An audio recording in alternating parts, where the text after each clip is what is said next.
let's get into some songwriting questions. Excellent. So, how old were you when you wrote your very first song? I must have been about 15 years old, and I was so much older than you, because I understand you started a lot sooner than that. And I was in high school. I had a more formal music education. So I was a sax player. I started out when I was 10 years old. And I was starting to get very serious about jazz and actually wanting to be a professional musician. So I took a songwriting course. This songwriting course it talked about all of the formal methods to create literally classical style music. Okay. So, I mean, this was my first exposure to chords. And I know that might be surprising to any musician out there who normally lives with a chord instrument, like a keyboard or a guitar, but as a sax player, you play one note at a time. So my first song was this awful thing that had a bunch of chords that moved like in parallel, because you weren't supposed to move like counter to each other, because that was all like the symphonic rules, and it was pretty terrible. Well, I'm sure it was a fun experience. Oh, it was a fun experience, and I was writing it, of course. I wasn't hearing it first, so it took me a while to actually to have it come together, because the first real songs that I created that I was proud of was with my band. Okay. Once I started to learn guitar, I was able to string together a few open chords and sing some lyrics on top of it. I'm like, hey, this isn't so hard or painful. It's amazing how much easier, like once you lower the bar, the whole thing becomes. Okay, now you touched on quite a few topics actually, so we're going to get to most of those later. Sure. Because you talked about not judging. When you write, you talked about how the instrument that you use, if you use a solo instrument or a monophonic instrument, if you use the voice, if it's all in your head, if you use a harmonic instrument, that all has an impact on your creation process. But let me ask you this, do you normally start with a melodic motif or lyrical idea? More often than not, I start with a lyrical idea. Okay. I actually might go in there with an idea of a subject that I want to write about. Oh, okay. And, more often than not with my own band, it's usually kind of a funny idea or something that like gets people to smile. And try and make, a lot of times I'll start with a chorus, and I'll actually try and have something that repeats, and then that becomes my anchor. Then I can do some verses around it. Okay. All right, so would you classify a lot of the stuff you've written as maybe novelty music? No, I don't think we're in the novelty space, really. I mean, we're really more in the tradition of They Might Be Giants. So it's clever. Okay. It's supposed to be interesting. It's supposed to, like, kind of have a lot of twists of, words and irony and stuff like that, but it's not novelty music. Oh, okay. Very important distinction. Yeah. Now, how many different instruments do you play? Wow, it's been a while since I've counted. When you're a saxophone player and you're serious about it as I was, and you have a ball-busting sax teacher, as I did, after some point, they're like, are you serious about it? And I go, yeah. And he goes, are you really serious about it? I go, yeah, okay. Here's a flute, here's a clarinet. You got to learn these two.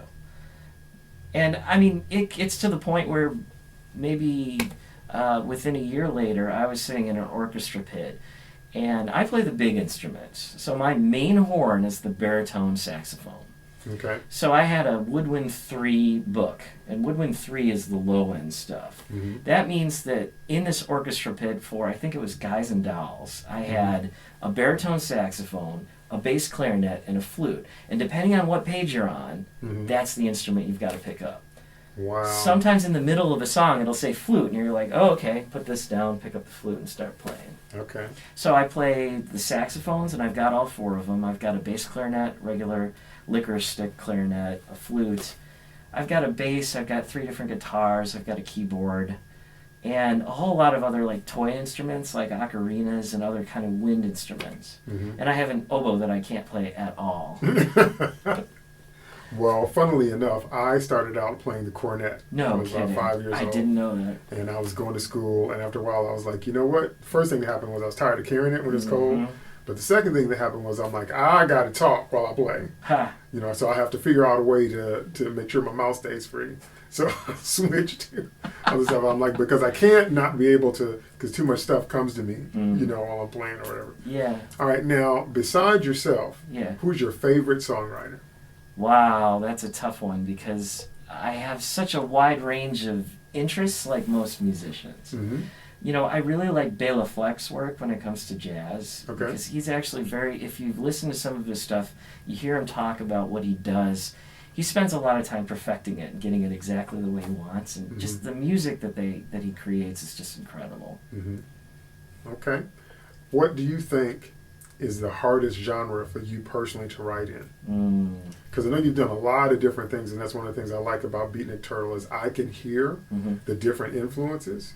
But like just in terms of the stuff you're pulling from, if you had to nail it down to one genre and someone said write a piece like that, what would be the hardest one you think for you? Well, that's a tough question to ask too, because part of it, with the 365 song, the Song of the Day project that we did, Love that. we got bored doing the same kind of stuff, so we mix it up intentionally, and we try things that we're like, hey, I wonder if we can do a song that's just vocals and all the way through. Hey, I wonder if we can do a song that's more electronic and everything else. And so we actually tackled a lot of different things.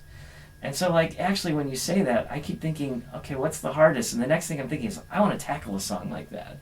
I haven't done any real symphonic things, and it's been a long time since I've done a lot of writing, actual composition writing.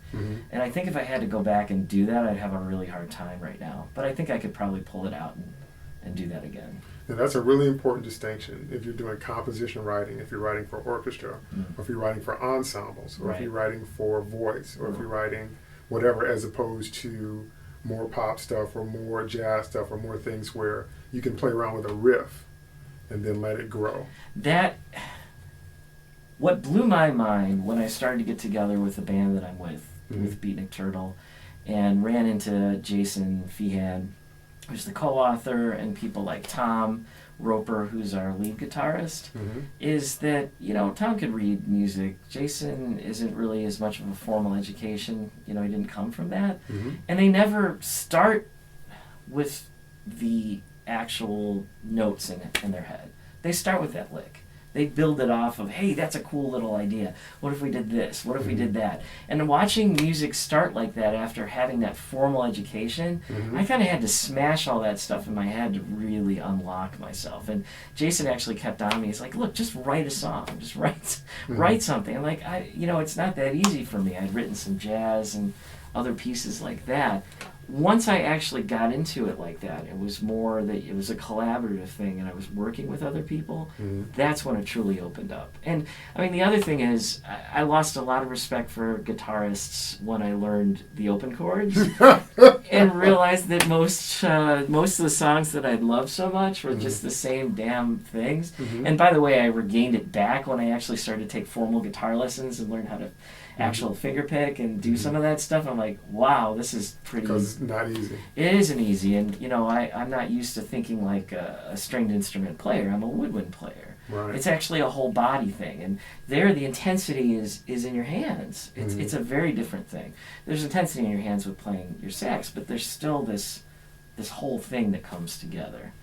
So... Well, let me just throw in a blurb for keyboard players, because that's all about the touch and letting the weight come off of your arm so you don't have any tension. And then go down there, and that's something you have to practice. But like I said, especially with my background with doing choirs, I have to be able to play and talk and point and look up. I have to multitask when I play, which is a very, very different kind of experience. Right. So I'm actually going to do a whole show on approach. Oh, wow. You know what I mean? Because it's something, especially as writers, that we take for granted. Yeah. Because there are so many different ones, and when someone asks you to come out of your normal one, you're like, it's like your gears get stuck. You're like, what did you say? What did you say? Right. So you have to work really hard to think in a different way.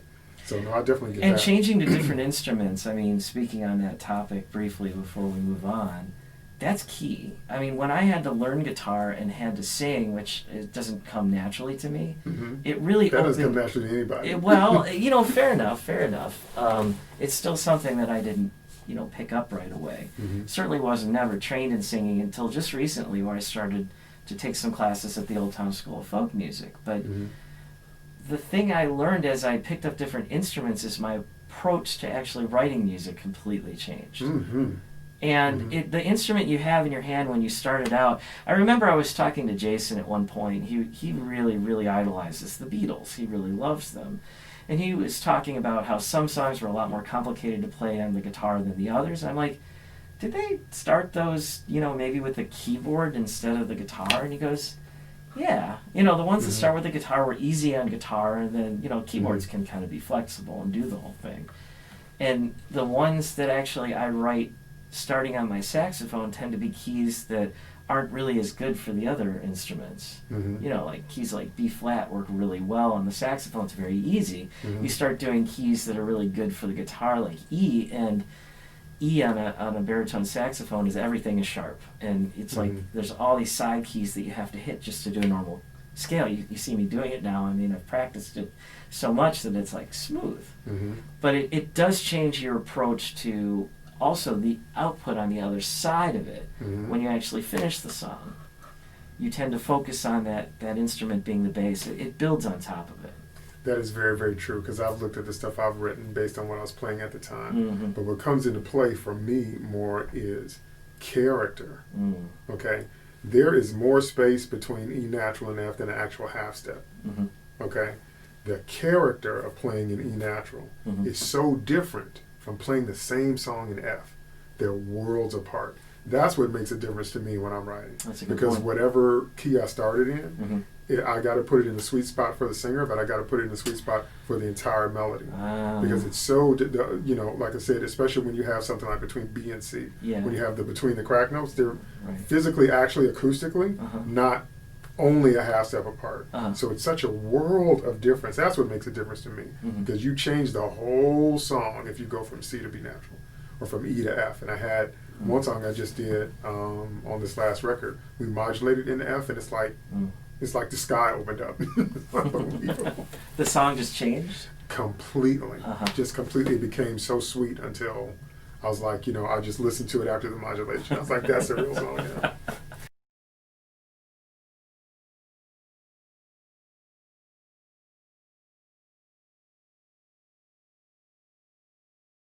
Blase blue da bleep blop blue.